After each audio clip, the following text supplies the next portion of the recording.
Okay, so welcome everybody. Happy Thursday and happy Navaratri. So if you are unaware, we are in the middle of the 9-day celebration of the goddess. Happens twice a year, so during the autumn and during the spring, so the turning seasons.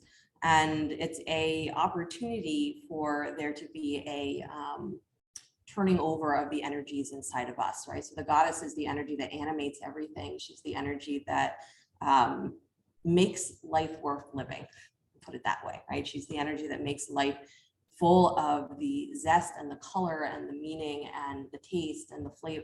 Everything that we want out of life comes through her, right? And so when that becomes lost, and this is one of the stories of the goddess that is sort of the focal point right now for the nights that we're in, Lakshmi, when that becomes lost, right, then we live in an existence that feels not like a vibrant kind of existence, but we live in an existence that we call bondage, right, that we call suffering, that we call challenge, that we call by a lot of names, and that yoga was designed or was given as practices to get yourself out of, right?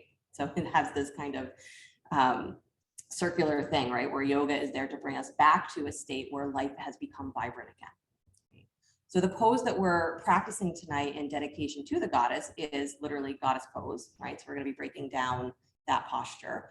But I want to take it from the direction of the metaphor that's given, or one of the stories that's told about Lakshmi of the garland, right? And garland pose or malasana, so squat pose, is very similar to goddess pose. Goddess pose is just a slightly different version of a squat. And how the story goes, we close your eyes for a moment, just let yourself go inward. But how this story goes is that one of the great sages had done years and years, imagine this, thousands of years of practice, because that's how the sages work, because they live for thousands of years of practice. And he had this moment where it was gifted to him, this beautiful garland, right, made of flowers. And he's had it for a really long time, but it has always represented this magnificent spiritual truth. But because he's had it for a long time, it's gotten a little bit dusty, it's gotten a little bit dingy, it's gotten a little bit worse for wear. But still, in his meditations, he feels the desire to give this as a gift, right? He wants to gift this gift that's been given to him. He wants to gift it to someone else. And who comes walking by on his elephant but the god Indra? And Indra is the king of the gods, and he represents for us our senses and our mind, right? The ego self. And so he comes riding along on his elephant, and he's busy kind of thinking about whatever he's thinking about, comes across this sage. And the sage very graciously wants to give him the gift of this garland. And so he presents it to Indra as the big deal that he knows that it is. And Indra kind of accepts it with the kind of basic, thanks, tosses it on, they say, the head of his elephant, or around the neck of his elephant, and then continues on his way. So that gesture of tossing it onto his animal was like he totally disregarded the value of what it was, didn't even look at it, didn't even know what he had received. And so the sage becomes furious and curses Indra. And through cursing him, basically curses the entire world. And he says, forget it. If you don't recognize how valuable this is, then you can't enjoy anything. Whole world starts to die. And how does it start to die? That desire for living starts to disappear, right? The zest for life starts to disappear. And if this has ever happened to you, something happens in your life for whatever reason, where you feel that energy kind of just draining away, where you're going through the motions every day, but you're no longer aware of what's really in front of you, and you have no resonance inside, right? There's no joy building. That's the feeling that we're talking about. And our mind can go there at any moment, that it can start to go into that state where we're going through the motions of our life, but we're not really living. And so the story of Lakshmi, the story of the goddess, is we start from that moment where we realize that that's happened. And we start to wonder, how do we get that back? How do we come back to it? And so the goddess pose, through this metaphor of the garland or the squatting or the openness that has to come through the pelvis, is that we start to come back to it not by going outside and trying to make the world right. We do it by going inside. I'll tell you more of the story as we go. But just for a moment, take a breath and drop yourself all the way down, your attention down into your pelvis.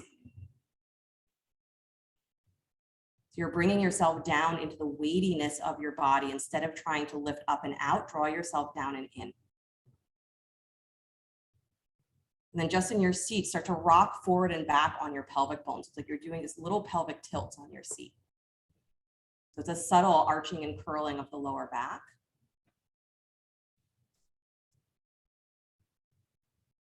And just notice which direction it feels like is a little bit more restricted, which side maybe is more restricted. And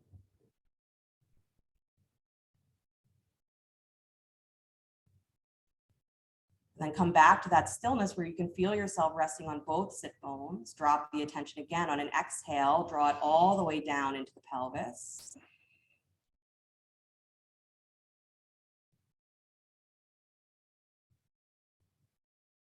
And let yourself feel for a moment that there's an emptying. That whatever your mind has been running around with all day, allow it to start to drain out empty.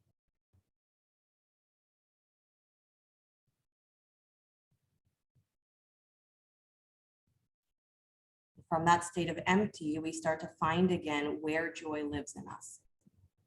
Not where does it come from, but where it already lives. And even in those moments that feel like they are so far away from that feeling, we can find where the places in us that are oriented towards joy, we know where they exist. And if we don't know, then that's the point of going inward, we find out. So let your practice tonight not just be finding goddess pose, but drawing yourself into that energy of discovering where in you joy lives. The opportunity for joy exists. And practice emptying. One more full deep breath in. As you exhale all the way out again, let yourself feel that feeling of emptying, dropping down into the pelvis. Then bring the hands together in front of the heart center, palm to palm. We'll open sound of Om, take a deep breath in.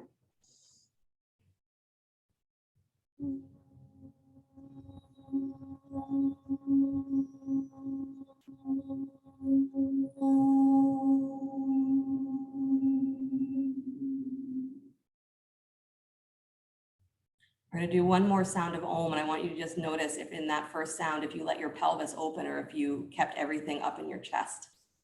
So the second Om, you're going to let your jaw drop a little bit more. You're going to let your mouth open a little bit more. You're going to let yourself go drop all the way into that pelvis area and let the sound come from deep inside. Deep breath in.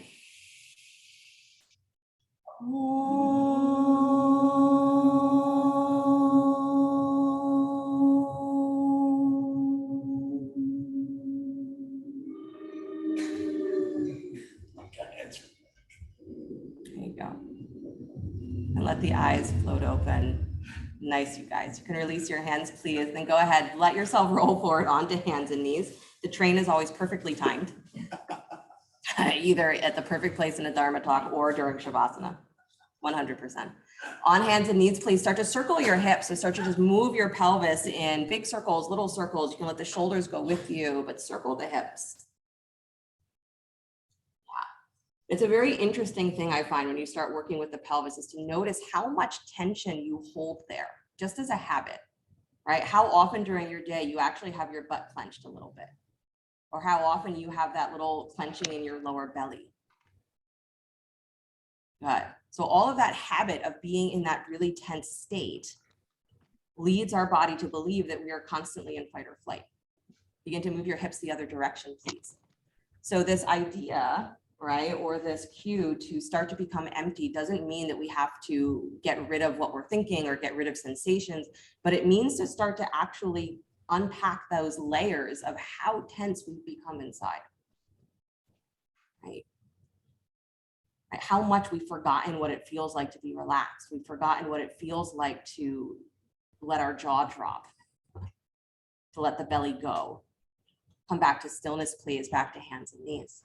Nice, you guys. Stretch your right arm out wide to the right.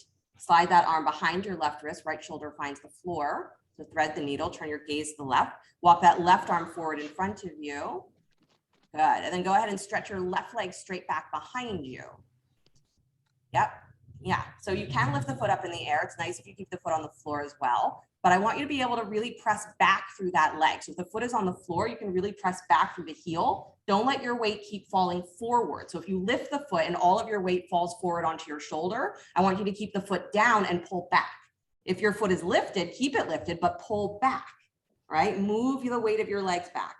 That's it. One more breath. Press into that supporting shin. Excellent. And then release that foot back to the floor if it's lifted. Walk yourself back up onto hands and knees, please. Good. And then try the other side. Take your left arm out wide to the left, slide behind your right wrist, left shoulder finds the floor, turn your gaze. Walk the right arm forward in front of you. And again, you can keep the elbow bent a little bit if that gives you a little bit more stability. And then extend that right leg straight back behind you. Again, toes can stay tucked, or you can lift that leg up. If you lift the leg up though, keep your hips facing the floor. So don't let your hip rotate open. And then press back through that heel. So again, you're pulling backwards through the legs while you're keeping that shoulder rooted down to the floor. So you're elongating between the armpit and the hip. Good. Keep pressing through your supporting shin. Nice, you guys. Feel the low belly draw up. So not a clenching, but a lifting. So your tail roots towards the floor. Nice. And then slowly release. Foot back down to the floor. If it's lifted, come all the way back up onto hands and knees. You got it. And then take your knees nice and wide. Bring your big toes together to touch. Drop your hips back to your heels. Come into child's pose. Good. And then start to walk your hands towards that right thigh. So walking over the right leg, hands towards the upper right-hand corner of your mat. Got it. Good, you guys keep pressing into your shins. As you press into your shins, into the tops of your feet, feel that awareness go straight up to the outer hips. Then walk your hands back to center, please. Go over the left leg, walking towards the upper left-hand corner of your mat. Again, pressing down into your shins. Good. So at the same time that the emptying is a great cue for starting to realize how much we hang on to just out of habit, there's also the acknowledgement that we still have to participate in interactions for there to be a real embodiment of a feeling of joy, that it's not going to just spontaneously show up. It might, that it shows up more easily when we are interacting, when we're actually engaged consciously with ourselves, consciously with the world. Come back to center, please. Walk yourself back up onto hands and knees, and find your way into downward facing dog. Tuck your toes, lift your hips. Got it. Then stretch the right leg up and back behind you, down dog split. Good. Bend that knee, keep your heel in towards your butt. Stack the right hip on top of the left. Good. Keep that left low belly, left inner thigh. Sorry, left low belly, left hip point lifted wide. Beautiful. Nice, you guys. And start to draw that right knee wide towards your right armpit. So bring it forward so your thigh parallels the floor. Yeah, so you're not bringing it forward towards your armpit. So kick it all the way up and back behind you. Good. Release that foot down to the floor for a second. Good. Drop down to the knees just for a moment. So you can reset yourself. Good. So that position, right, because it's a little bit of a tricky one, from down dog with the leg lifted, is we're bringing the knee forward parallel to the floor. So we're keeping the hips lifted and just taking the shin parallel to the floor, thigh parallel to the floor. So try it on hands and knees first. Good. So it's like the classic fire hydrant pose. Take that right leg up and out to the side, knee in line with your hip. Flex the foot. Good. Try and get your inner knee higher than your foot though. Yep. And then press into your hands, lift your left low belly. Good. Now release that knee down to the floor, hands and knees. Try the other side. Take the left knee up into that fire hydrant position. Try not to let your hips rotate any more than they have to. Good. So you want to keep a feeling of really continuing to lift through the opposite side. Good. And then release that knee back down. Nice, you guys. Now tuck your toes again. Come back to downward facing dog. Take the right leg up and back again, down dog split. Bend the knee, kick your heel in towards your butt. Start to lift that hip. So you're stacking the hips, lifting the knee, and then keep the hips right where they are, but start to pull your knee forward toward that fire hydrant position again. Good. Flex the foot a lot. Nice. Almost like you're in that half frog. Keep lifting the inner knee higher than your ankle. That's it. Good. Now extend that leg all the way back and up behind you. Nice job. Step the right foot forward between the hands. Lunge. I know that was just the beginning. Good, you guys. Inhale, both arms to the sky, please. High lunge. Good. So Lisa, step your back foot a little wider to the left. Take on the top on the ball, back foot. Interlace your fingers, press the heels of the hands up towards the sky. Nice. As you exhale, please bend your back knee a lot. Pull that thigh forward, and then bring the arms forward in front of you, round into your back. So curl into the middle back. Good. Squeezing the front ankle and the back knee towards each other. Nice. Inhale the arms back up to the sky. Keep that back knee bent. Good. Exhale again. Take the arms forward in front of you. Round into the back rib cage. Nice, nice, nice. And then inhale the arms back up to the sky. Beautiful. Kick your back thigh all the way up to straight. Release the hands. Retract behind you to interlace your fingers at the sacrum. Shrug your shoulders up. Start to lengthen the arms as you bow inside your front thigh. Take the arms up and over and hanging down. Good. Squeeze that right hip back and in. Push your left hip wide. Nice. Lift the back of your throat just a little bit.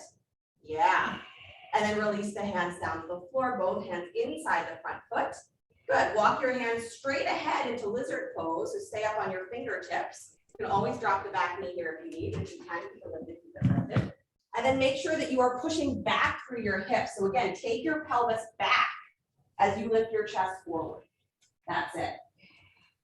Nice, you guys. The whole idea here is to get more space between the armpit and the hip and to keep those outer hip muscles really engaged. Good. Walk your hands all the way back in, please. Nice job. Step yourself back to downward facing dog. Good. Come forward to plank pose, upward push up. Lower down slow, coming to your knees first if you need, all the way down to your belly. Good. Point the toes back behind you. Rise up, cobra, lift head, neck, and chest, dragging back on the hands. Good. Exhale, release, come back downward facing dog. Got it. Take the left leg up and back behind you, down dog split.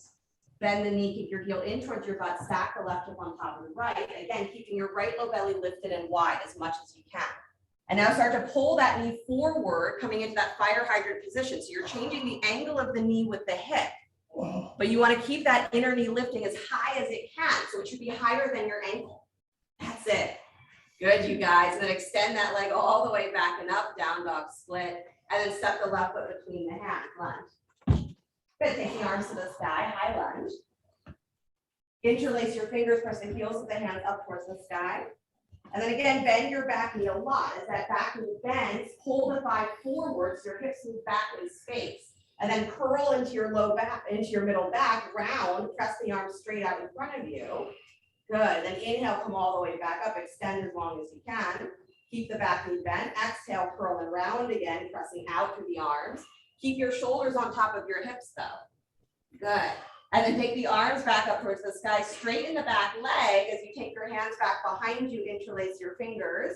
Deep breath in, open chest. And then start to drag those arms down as you bow inside your front thigh. Take the arms up and over and your mouth. Again, keep your attention on this idea of lengthening from your armpit to your hip. Good. Hips pull back as your chest comes forward. Really good, you guys. Back of your throat lifts a tiny bit. Nice. And then release the hands down to the floor, both hands inside the front foot. Walk your hands straight ahead, coming into some variation of lizard. Again, you can always drop the back knee if you like. Staying on the fingertips, lift your chest a little higher. Good. Pull your hips back. Don't let your knee come beyond the ankle. Good. As the hips pull back, chest pulls forward. So again, you're trying to get as much length, as much space between the shoulders and the hips as you can. Good. Walk your hands all the way back in. Nice. Step back to downward facing dog. Got it. Come forward to plank pose, upward push up. Lower down slow, all the way down to your belly. Good. Rise up, cobra, lift head, neck, and chest. And then exhale, release back to your belly, stay. Bend both knees, kick your heels in towards your butt. Keep your hands right where they are alongside your ribs. As you push down through your hands, feel your low ribs pull up off of the floor. And as you pull your low ribs up, like you're hollowing your belly, press down through the tops of your knees. Yeah. And now scoop the lowest part of your pelvis down. So pubis bone down, pelvic bones lift towards your ribs. Now maintain that, lift your chest forward and up into cobra, keep your knees bent. Good. So I don't want you to push the ribs forward or push the pelvis forward to make that back bend happen. I want you to find the real length on your spine. One more breath, curl those heels in. Yeah. And then slowly release. Nice job, you guys. Come up onto your forearms for space pose. Yep, elbows underneath the shoulders. Good. And then from this position, draw your right knee forward towards your hip. So bend the knee like you're coming into a half frog. So the knee comes out wide to the side, right knee, in line with your hip, and then move your ankle so that it's in line with your knee. So you're making like a 90-degree angle with the leg if you can. Keep pressing into your forearms, lift your chest up so you're still square to the front of your mat as much as you can. Good, nice, you guys. Keep the foot flexed. Excellent. Really good, you guys.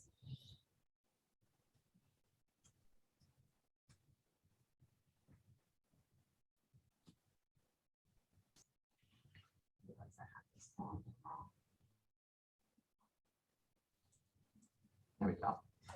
That's better. Nice. So Emily, bend that right knee so it's not just straight up to the side. It's making like the 90-degree angle. Unless you're frozen. Maybe you're frozen. There you are. Emily, bend your right knee more. There you go. Good. Take one more breath where you are in this position. Then go ahead and slowly release, extending the right leg back behind you. Relax the chest to the floor for a moment. Good. Stretch your arms, reaching back in the direction of your feet for locust pose, turn the palms to face down. So with the legs straight, right? Point the toes, extend out through the legs. Float your feet up off the floor, legs up off the floor. And then again, from your lower rib cage, start to lift up. Engage those muscles around the shoulder blades, around your back. Lift up head, neck, and chest. Float the arms up. Good. Full locust pose. Again, without pushing the ribs forward, pull those ribs in. Feel yourself rising up. Nice. And then release all the way back down. Nice job. Wiggle your hips from side to side if you need. Then find yourself coming back up into Sphinx pose, elbows underneath the shoulders, forearms pressing down to the floor. Bring the left knee forward, coming into that half frog. Good. So you're still pressing into the forearms, keeping the chest lifted, but start to pull that knee forward in line with the hip as much as you can, letting the heel move outward so that it's making that 90-degree angle, so it's directly underneath the knee. Good, you guys. Good. Keep pressing down into the forearms, keep lifting the chest. Excellent.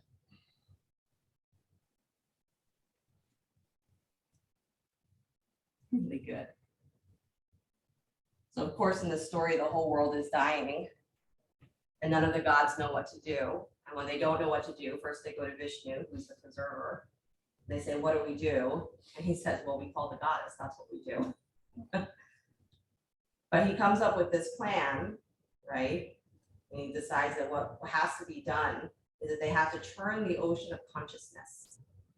To do that, it means that they have to have all of the gods and all of the demons, all the good guys and all the bad guys have to bring everything from all corners of existence, all the great things, all the terrible things. They have to bring it all together to the ocean of consciousness.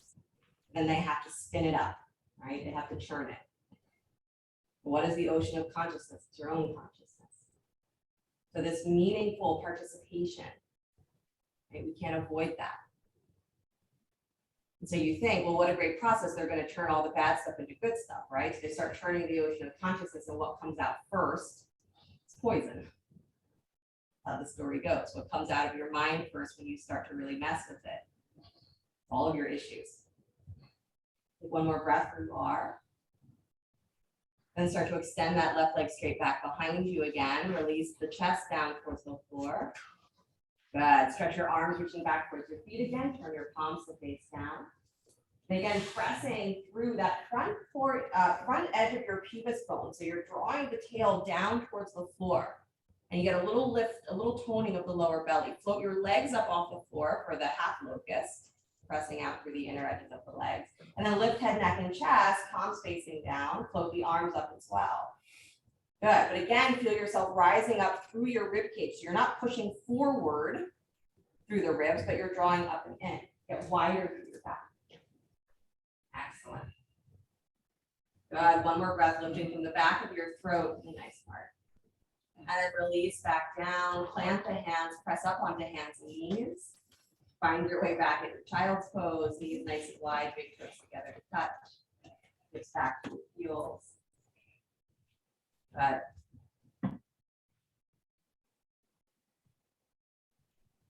All the poison of the world starts flowing from the ocean of consciousness, and everybody starts running scared because they're like, I can't handle it, it's going to destroy us.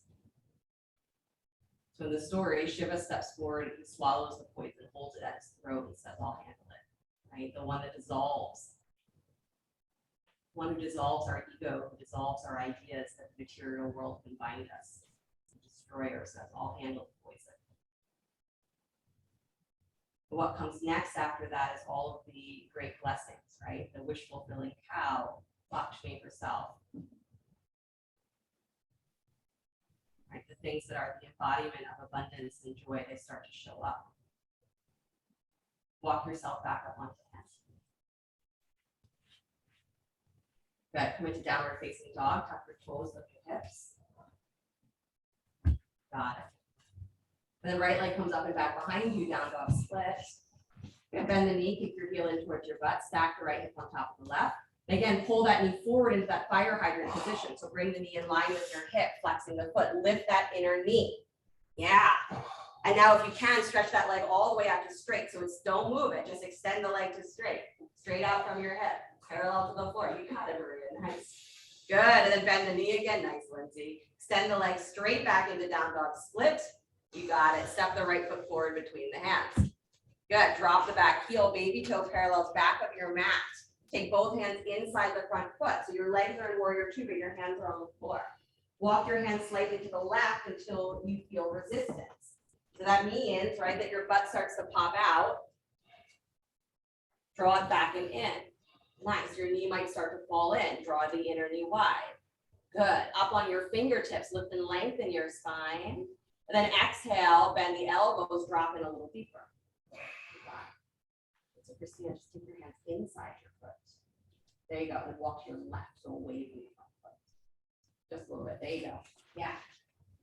You got it, so when that knee stays ahead, now that should go a little bit more at the hip. Good, you guys, walk yourself all the way back forward towards center, spin your back heel up. Plant the left hand with your right arm to the sky, spinal twist. Good, squeezing the feet towards each other. You're gonna keep your arms in this letter T, and you're just gonna bring yourself up into a standing version, right? So reach back through that right hand, kick your shoulders up over your hips and your left arm forward. So you're in a standing twist. Arms still in that letter T. Good. And then unwind the twist. Inhale, both arms forward and up alongside the ears. Nice job. Reach back behind you. Interlace your fingers. Deep breath in. Exhale, bow inside the front thigh. Keep the arms up and over and in out. You got it. Good, you guys. And then release the hands down to the floor. Beautiful. Step your left foot forward just a little bit. Take both legs to straight. Badakhanasana. Good, use blocks underneath the hands if you'd like. Nice. Susan, lift your right hip a little higher. Turn your left hip forward. Nice, Sue. Good, Marl. Nice. I'm probably going to pronounce your name wrong. CP? Great job. Good. Turn your left hip forward. Right hip goes a little wider. Guys. Right, so when we talk about Lakshmi or the goddess in general, we talk about joy coming into our lives. We think it's something that's just going to spontaneously occur. We forget that we have to be willing to engage with and empty all those places that have become poisoned. The places that have become really stuck in doing things just as routine. I carry around this stress, I carry around that pain, I carry around this issue because I've done it for so long. I feel like it's part of me. So we start with, can you recognize the places in you that are holding that, physically holding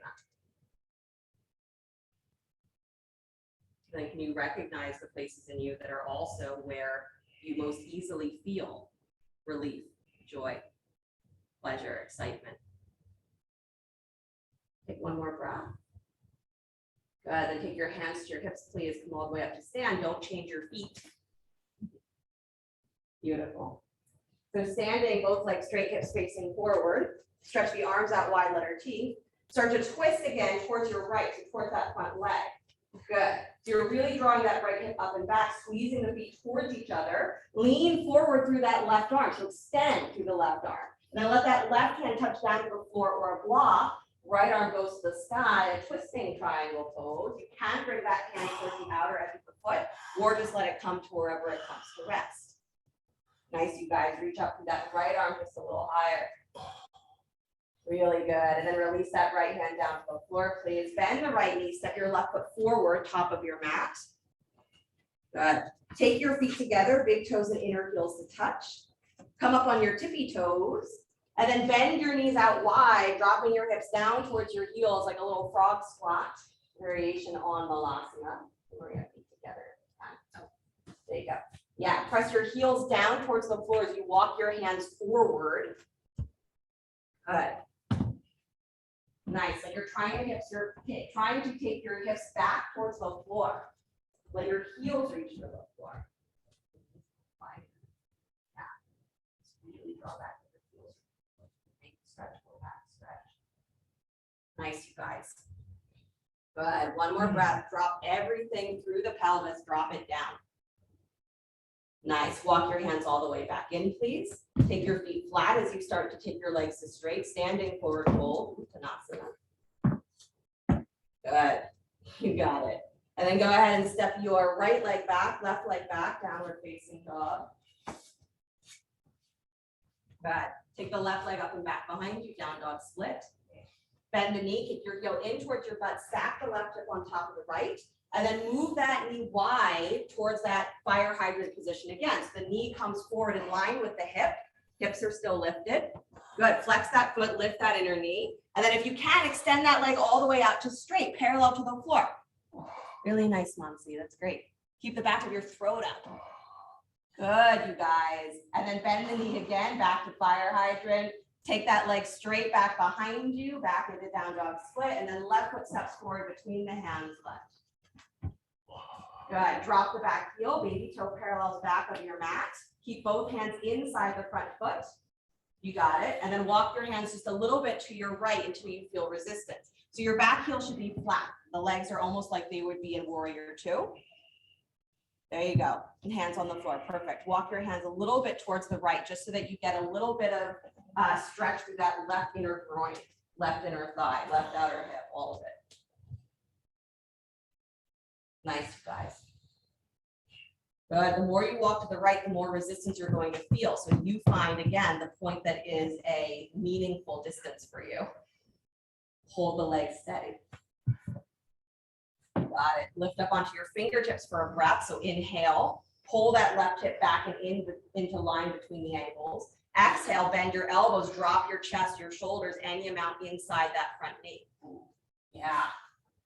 And then walk yourself all the way back towards the top of your mat, please. Spin your right heel up. Plant the right hand, left arm to the sky, spinal twist. Yep, right hand down, left arm up.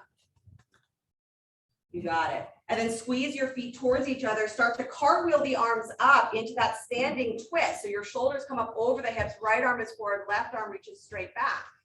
I know, it's a challenge for your legs. Good. Really nice, you guys. Yep, same twist you were just in. Perfect. Unwind the arms. Inhale, both arms up to the sky.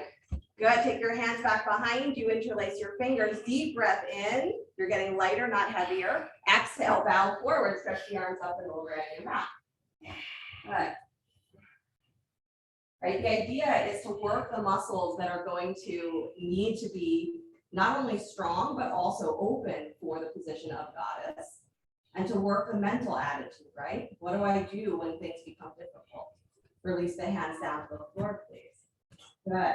Spin that back heel up if it's not already. Step it right foot forward just a little bit. Take both legs to straight, Badakhanasana.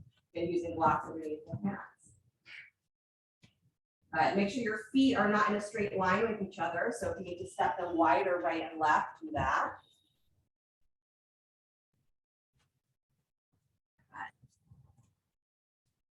Yeah.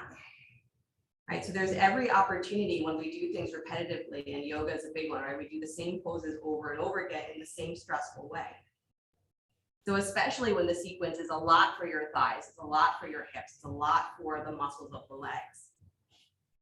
And you notice the way that you tune out from that. And then can you let yourself stay with it, maybe in a way where you're not stressing about it, you're just doing what you can do.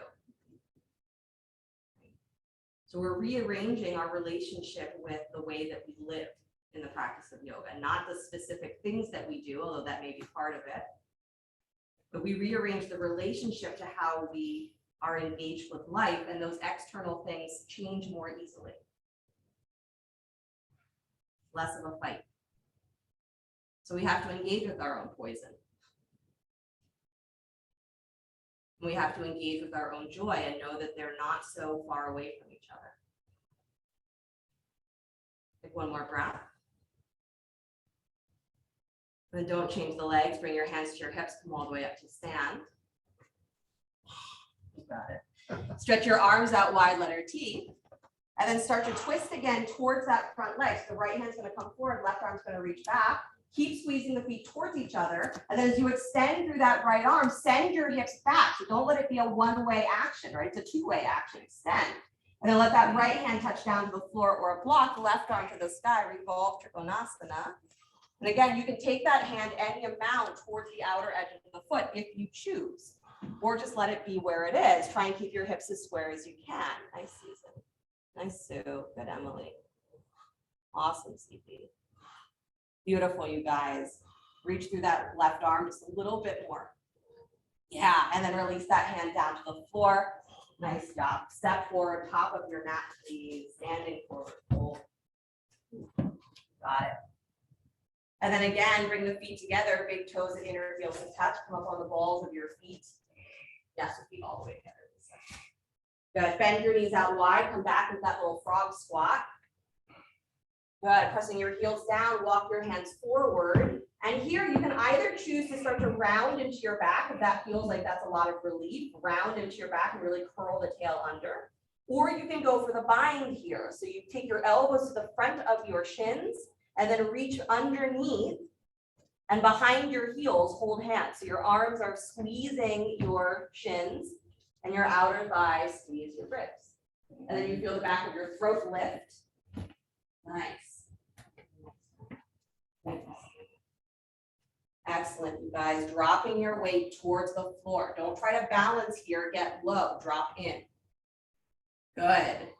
And then unwind. Take the arms back out in front of you. Find your way gracefully down to sit on your butt. Good. Always the cue to do it gracefully. Otherwise, you'll forget. Yeah, we're going right there, Monsi. So grab a block. And then you're coming into Badakhanasana, so the knees are going to go wide, bottoms of the feet together. So start there without your block. Just feel the baby toe edges of the feet pressing down. You can use a blanket underneath your seat if you'd like. Inhale, both arms up to the sky. The arms up in your Badakhanasana. So your feet are still awake. Give a little squeeze to your knees. So your knees squeeze up. Good. And then keep your arms alongside your ears. Start to lean forward. Take your forward fold, keeping the arms alongside your ears. And again, you're looking for this extension from your armpit to your hip, from your hip to your armpit. So can you feel yourself almost rocking forward on the front edge of your pelvic bones and feeling your sacrum draw up and at an angle towards the sky? Good. So it's not so much a coming forward, it's a tilting on your pelvis. Yeah. Nice, you guys. And then come all the way back up. I know, no satisfaction with that at all. Release the hands all the way out and down. Good. Grab your block, please. And you're going to place your block between your feet. So it's the same pose. You're just going to place a block between the feet. Start with the narrow position, right? So the feet, block between the feet this way. You got it. So you still have something to push into. Your feet are pressing into the block. Good. And again, you can scoot your butt back a little further here so that you can really feel that you're not rolling under on your sit bones, but that you're able to lean forward towards the front edge of your sit bones. Good. Keep your feet pressing into the block. Good. And then go ahead and walk your hands forward this time. Don't worry about them being alongside your ears, but still look for that feeling of as you push your feet into the block, so then going to engage those outer hips, but tilt forward and feel your sacrum lifting long. Yeah. Nice, you guys. Relax your shoulders. If you're trying to do this stretch through your arms, it's not going to work.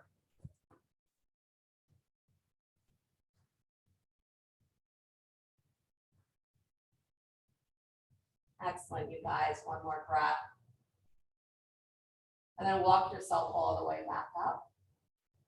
Going to take one more variation. So you can turn your block either to its next widest setting, And if this felt like enough, keep it here, but you can take it either to here, or you can take it here, right? As wide as it can go. So up to you how deep you want that stretch to go, but turn your block just a tiny bit wider, pressing your feet in, making sure that you can still roll forward towards the front edge of your sit bones, groins go down, and then walk yourself straight ahead, forward fold.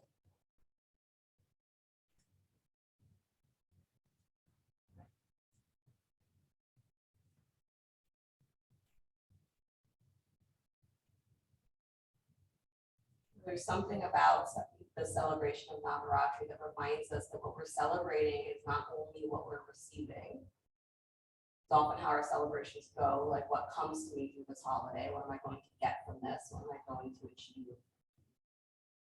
It's a celebration of everything that's leaving. The celebration of what's dying. Celebration of what's being purposefully let go of, so it can become something new. One more breath, really lift the upper chest, feel your sacrum again, elongating from your hips to your armpits. And then walk yourself all the way back up. Nice, place your block off to the side. You got it. Stretch your right leg out wide to the right. Bring your left foot to the inside of the right thigh. Good, or just into the groin, it may not touch the thigh. That's okay. And then start to walk your right hand towards the inside edge of your right ankle. So walk out into the side stretch. Good. Turn your left ribs open, stretch the left arm over your ear, or again, hand can come behind the head or rest at your hip if having the arm extended doesn't work for you. Good. Nice, you guys. Watching that that right foot is not rolling open too much, that you're still rolling the groin down towards the floor. Beautiful. I've been saying with Lakshmi, because she is the goddess of abundance, is to assume that everything that is in your life right at this moment is part of your abundance. If it looks like it's something pretty crappy, it's compost, right? It's what helps you understand what joy is, because it gives you an understanding of how you get stuck, what your suffering is. Take one more breath right where you are. Maybe this is your suffering, this pose. And then bring yourself all the way up and out. Nice job. Turn your belly towards that right leg. So this time frame the foot with the hands and then walk yourself straight forward. So you're doing just a forward fold over that right thigh. You got it. And again, in this variation, the right leg can be out a little wider to the right, like a half straddle. But if you have your leg straight ahead from the hip, that works beautifully too.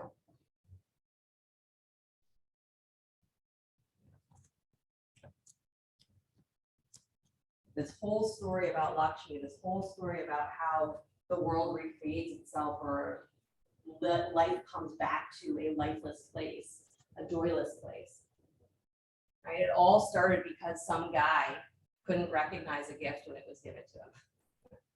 And who is that some guy? It's your own mind, your own senses that can't see the world for what it is. We're so distracted.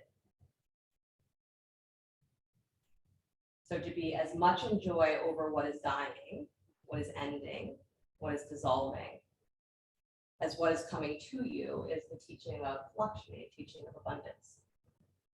Pray for your abundance, but then also pray for the opposite of your abundance, your challenges, the things that lead you to where you say you want to go. And walk yourself all the way back up. Go ahead and switch the legs. Take your left leg out and wide. Bend the right knee, bring the heel in towards the groin or the inner thigh. Start with a side stretch. Walk your left hand towards the inner edge of your left ankle. Go ahead, turn your ribs open. Take the right arm up over the ear. Good. And so you don't want the ribs to fall back here. You want them to, again, keep your weight leaning towards the front edge of your sit bones and then work that opening of the side body. So you have to twist through the trunk. Yeah. And again, that hand can come behind the head or to your hip if being extended doesn't work to the shoulder.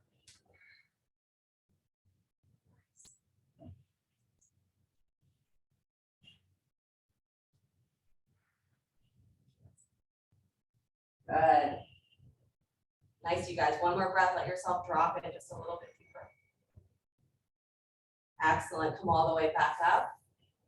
turn your ribs towards that left leg. So frame the leg with your hands, turn the waist, and then walk yourself straight forward, forward fold over the left thigh.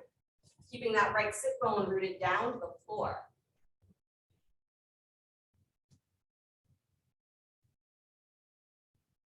Keep your breaths getting longer and deeper.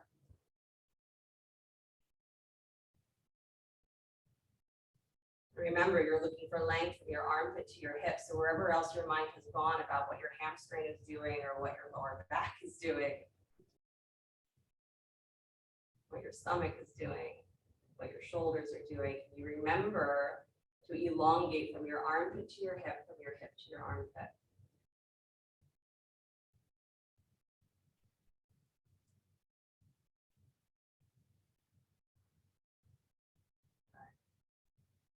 Walk yourself all the way back up.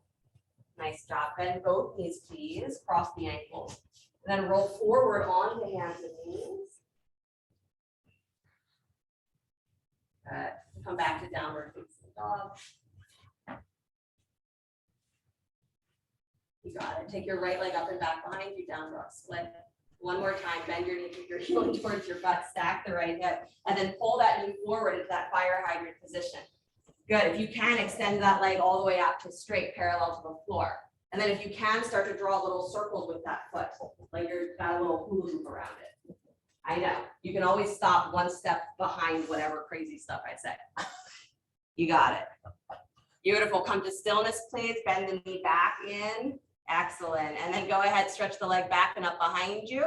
And then bring your right knee forward and wide for pigeon. So the knee goes towards your right wrist, the shin come across, angling towards the opposite hip point. Make sure you're not sitting onto that right thigh, right? So your pelvic bones are still staying in line with each other. Nice. Press into that front shin, scoop into your low belly. So you really have this sensation of angling the front of your pelvic bones up and your tail down. Good. Now maintain that as you start to walk your hands forward, come down to your forearms or blocks, whatever your resting pigeon looks like. Keep pressing through that front shin and keep that feeling of lifting your hip bones up off of your front thigh. Good. Nice. The key to most hip opening postures is making sure that the pelvis is able to rotate. It's not a question of trying to get at the muscles of the hip alone or trying to force there to be some kind of flexibility. Your range of motion is your range of motion, right? It's usually just how the joint is built. But working with how your pelvis moves with your legs, how your pelvis moves with your ribs, gives you a much greater possibility for the shapes that your body can comfortably sustain, the movements your body can comfortably sustain.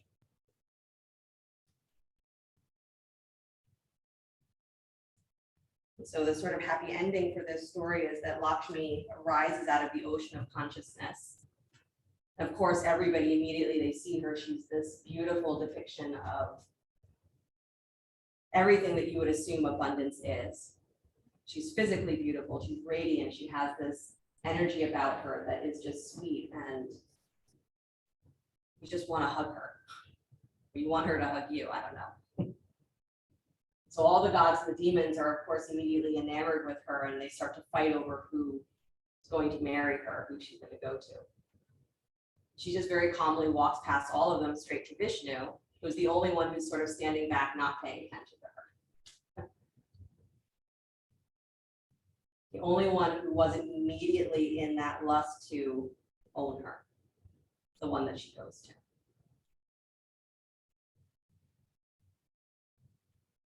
So we have this teaching of knowing that abundance is something that is inherent to life.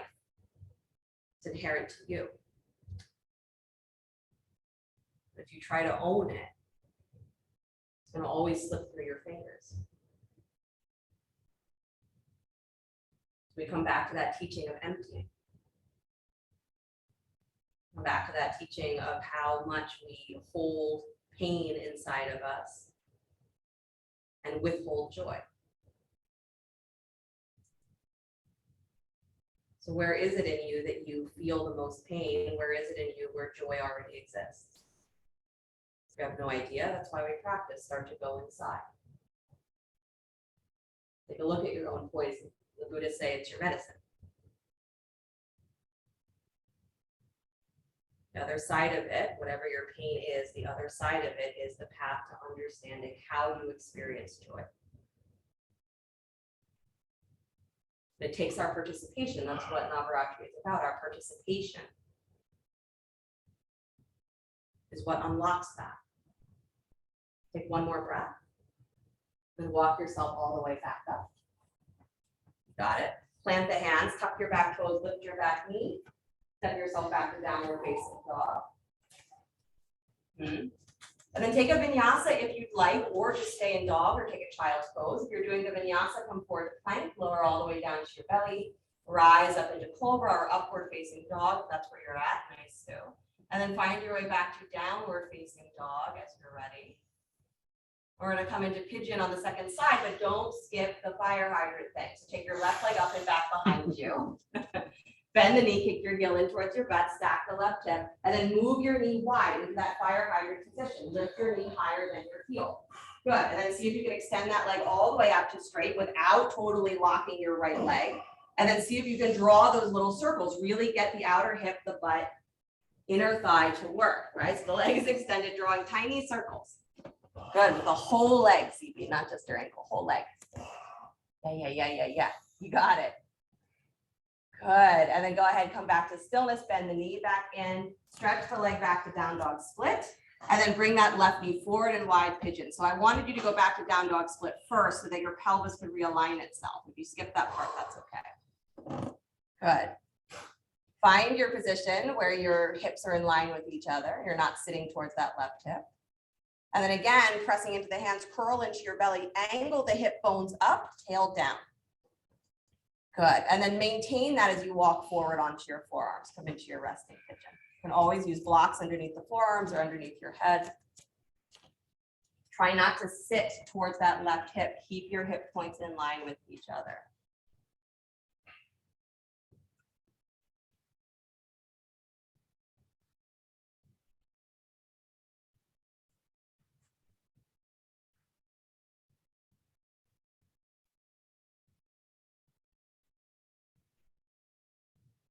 One of those subtle details, if you remember, I started the story about this sage. It all started because he tried to give the gift of this garland and Indra didn't recognize it for what it was. And it's this running theme in the stories that the yogic sages that you think are going to be these repositories of wisdom and, you know, spirituality and all of those things, they're a place of peace. They get really cranky. They're known to be really cranky and very easy to anger. And then once they do get angry, they usually do things like that, where, you know, one guy pisses them off and they curse the entire world. But the detail there that's interesting is, what does it take to wake you up? How much pain crosses your threshold of what you will bear, right? What wakes you up and says, now I will deal with myself. Now I'll start to look inside and see what's there behind all those layers that are just my challenges. I'm ready to re-engage with life, as hard as that feels like it might be.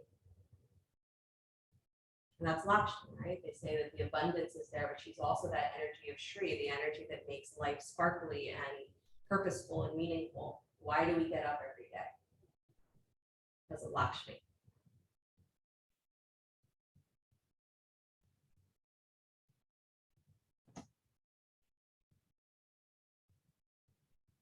The stories of the goddess are always told in a way where it's to remind us that everything that happens is the dynamics of what happens within us. So this story of churning the ocean of consciousness this is you all the time. It's your own mind. It's not just an archetypal abstract story out there. At least it doesn't have to be. When your mind becomes dull, your heart becomes disconnected from the way that you are living with the world, the relationship there becomes a little hazy. How do you reignite it? willing to reignite it. Take one more breath. Let your mind stop panicking. You're coming out of pose. Walk yourself back up onto your hands. Good. Tuck your back toes, lift the back knee, press yourself back to downward facing dog. You got it. Pedal the feet. Let your hips sway from side to side. Excellent. You'll let your heels steady again. Very nice. Step the right foot forward between the hands, lunge. Walk your hands inside that front foot. Walk to your left until you come to the center of your mat. Cross or Badakhanasana. Wide legs. Good. Pause for a moment. Let your shoulders drop low. Squeeze the legs. Press your sit bones up towards the sky. Tail up towards the sky. Good. And then bring your hands to your hips. Come all the way up to stand. Good. Turn your feet out, both feet out to 45 degrees. And then begin to bend your knees. And as you bend your knees, look for where your knees are directly over your ankles. If bending your knees takes your knees beyond your ankles, you got to take your feet wider. Good. Nice, you guys. Hands to the front of to the tops of the thighs for a moment. Pressing into the tops of the thighs, round your back. Yep, so lean forward and round your back. So as you round your back, right, you can hollow the low belly, lift your hip points up, drop your tail, and then really let your thighs go wide, drop into that deep squat. That's it, knees over the ankles. And now maintain that action of your pelvis, of your low belly, and start to lift the shoulders up any amount, stacking the shoulders on top of the hips. Stretch your arms out wide, bend the elbows into cactus arms, palms facing forward so the arms mirror the legs. Drop your tail, lift your hip points up. Yeah, ribs back, chest up. And now smile. There you go. Come up on the balls of your feet. Yeah, as you lift your heels up, drop your hips lower. That's it. Nice, nice, nice, Veronica. Excellent, you guys. Nice, so good, Emily. Press your heels down towards the floor, please. And then come all the way up to stand. Straighten the legs, interlace the fingers, press the heels of the hands up towards the sky. You got it. Turn your feet so that they are parallel again. So just turn the feet forward. Good. Side stretch to your right, so leaning over to the right. You got it. Arms overhead, Susan. Yep. Good. Drop your right hand down your right thigh. Keep reaching open through the left. Good. Come all the way back up. Arms to the sky alongside your ears. Interlace the fingers. Press heels of the hands up. Lean to your left. Good. And then dropping the left hand down the left leg. Keep reaching open wide through the right. Long through the right. Got it. And then come back up to center, please. One more time, turn your feet out 45 degrees. Try and find that feeling already, drawing in and up through the low belly. Keep the arms overhead or bring them back up. Interlace the fingers, press the heels of the hands up. So you have that long stretch through your spine. Pull your ribs in. And now maintain that feeling of drawing up through your spine, dropping your tail, and start to bend your knees wide. Come back into goddess, back into the high squat. Good. Watch when your ribs want to pop forward. Don't let them. You got it. And now take the arms out wide to cactus arms without collapsing your shoulders. Keep your chest up. Good. Like your crown is reaching towards the sky. From your ribs up are reaching up, but from your tail down, you're pulling straight down into the earth. Nice. Really good. How long did you stay here? Don't worry, we're not going to try to find out. Just give yourself one more breath. And then slowly come all the way back up. Nice, you guys. Turn your toes forward, please. Take the hands down to the floor. Forward fold, still with the legs wide. Walk your hands forward in front of you so you come into a wide-legged downward facing dog. So your hands walk off of your mat. Good. Keep pulling your hips up and back though. So it's truly still down dog. You're pressing through the hands, long extension on your spine. Nice, guys.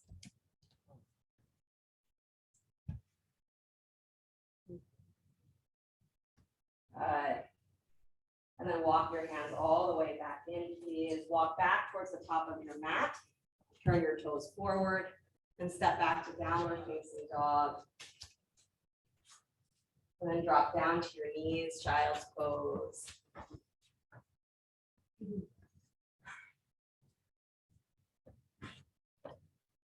Yeah, if you're new to this class, the whole method is that there is one pose that is the focus pose, and everything is meant to kind of get the body to understand the dynamics of that position.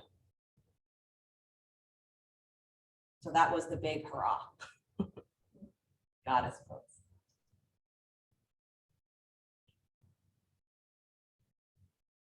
Navaratri is the chance to start to celebrate that the energy that we call the goddess is the same energy that animates your life. It's not different. Every form that you can call the goddess, every name that she has, every face that she has, that exists in you too. And how you unlock those parts of yourselves is the journey of your life. It's your dharma. And if you choose not to unlock it, it's fine. And what does it say? What do we say? Is that we may never know the paths that we never take. We never know the potential that exists if we don't explore.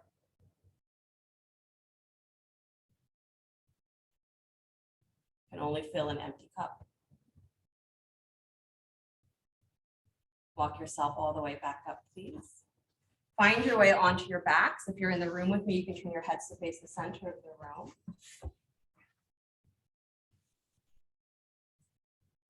Come on down to your backs. Then bend your knees, please. Take your arms alongside you, knees bent, plant your feet. You're just going to move in and out of bridge pose for a couple of breaths.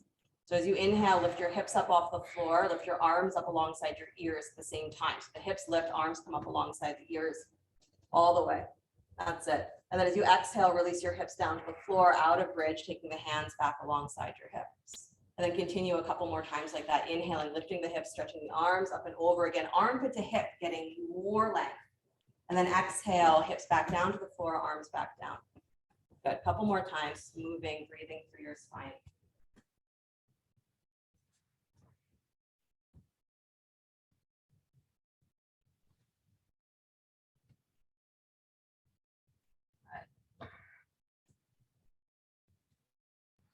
Usually in goddess pose, we get really hung up on how much work it feels like it is for the thighs.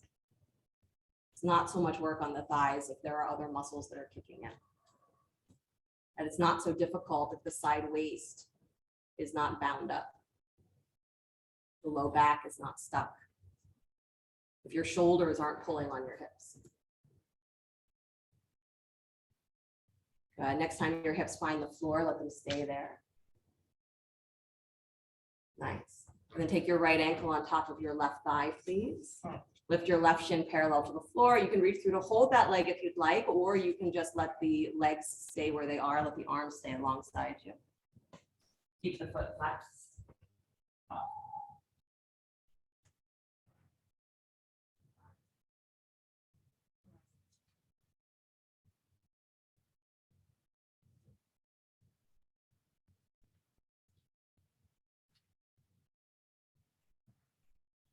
Feeling as much of your low back moving down to the floor as you can. So again, a subtle toning to the belly so that you're drawing your tail down.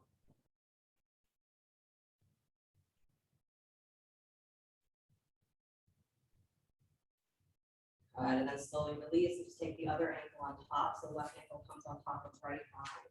Lifting the right shin parallel to the floor. Again, you can reach through to hold the leg for support, or you can just let the legs hold themselves.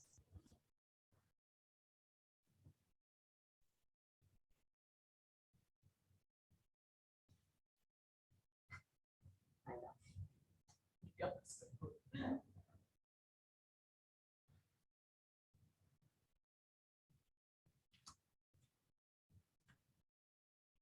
Navaratri, even if you are not really into the idea of the yogic gods and goddesses, it's totally fine. But it's a season, right? It's a seasonal thing. The energy of the world is in transition. It's always in transition, but spring and autumn are when it turns over. So when are you going to agree with yourself to do your turnover? Say right now the energy for it is very high, so use it. But even if it's not now, pick a point, right? Just your computer says it needs to restart. Pick a day, pick a time. a moment. Go inside and figure out, where are you storing your pain and where are you withholding joy? Unwind your legs, please. Hug the knees in towards your chest. Squeeze. Then take your hips over to the left, please. Drop your knees to the right, spinal twist. Keeping the knees stacked on top of each other. That left arm can extend straight out from the shoulder, or it can come up alongside the ear if that feels like it gives you, again, more space between the armpit and the hip.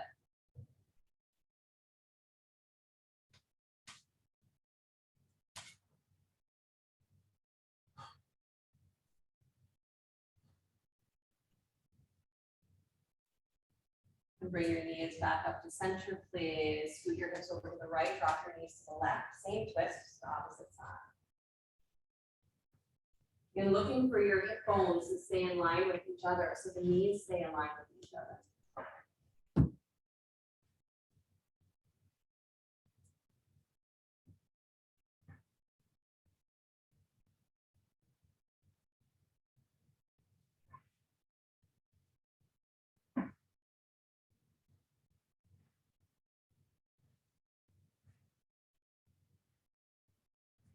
And slowly come back to center, drawing the knees in towards your chest. Bring your forehead up to meet your knees. Squeeze everything in. As you squeeze in, hollow your belly, really press your sacrum down towards the floor. Good. And then slowly release, extending the legs out in front of you, arms alongside you, let your palms come to face up.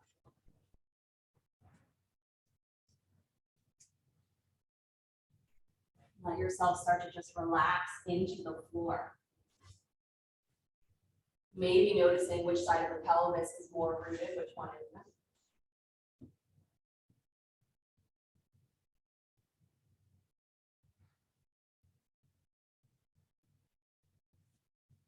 And moving your mind away from the place where it's going to catalog sensation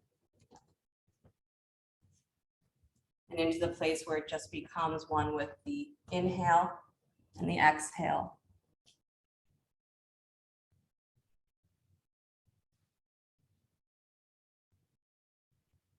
Drop yourself in.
gently. Your breath get deeper. Your body begin to stretch, move, whatever ways serve it well. As you're ready, draw your knees in towards your chest. Roll to your right side.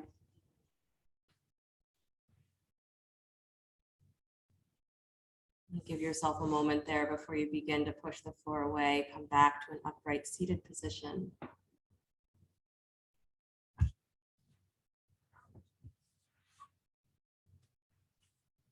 Hands coming to rest at the heart center, palm to palm. You can also choose here to do the Lotus Mudra. So keeping the heels of the hands together, thumb and pinkies touch. Spread the middle three fingers and the palms apart. So it's like you're making a little flower. And then letting that rest in front of the heart. The energy of the goddess is not just what animates the world, but it's what embodies the world. Right? The world becomes real through her. So it's not that there is this reality beyond what we're already doing that we somehow attain. We talk about spiritual things, that we learn to embody more and more of what is already innately built into us. And that's what we call that spiritual liberation, is when we're no longer bound by the parts of ourselves that are in pain. The thoughts, the feelings, the sensations that can't move, can't die, can't be reborn. When we start to identify more, we start to feel the movement of those energies that are ours, that are constantly renewing, that are the zest for life, the reasons why we get up every day. So even if Goddess Pose is one that is not your favorite, to celebrate her, engage with the energy that is yours. Look for the places where pain has become too much in your life. Look for the places where it feels like there's that poison that runs through your mind. And then look equally for the places where there's the opportunity for joy that you've been holding back. And any way, every way that you can, keep engaging with those things, not one or the other, all of them. So that your feeling of living is one that is constantly vibrant, constantly renewing, constantly enlivening you. There's no such thing as a day that just goes by and you have no idea what you did. That's Indra in the story. Come back to that vibrant being that you are. And if you've never known yourself to be that, come back and meet that part of you. Close with the sound of Om. Again, dropping your jaw, letting the sound come from deep within, deep breath.